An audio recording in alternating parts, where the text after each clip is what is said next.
It's sunny. It's sunny in Vancouver. Have you ever wished you could just fix that broken appliance instead of tossing it?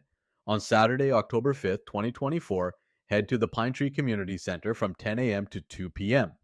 Bring your broken household items. Skilled volunteers will fix them for free. It's all about connecting people, promoting sustainability, and reducing waste. Interested in volunteering? The Repair Café is always looking for people who can repair bikes, electronics, small appliances, textiles, and furniture. You'll not only be helping others, but also contributing to Coquitlam's environmental goals. Grab that broken toaster or bike and join us at the Repair Café. Let's keep Coquitlam green, one fix at a time. Join us on this journey to find your dream home in Vancouver.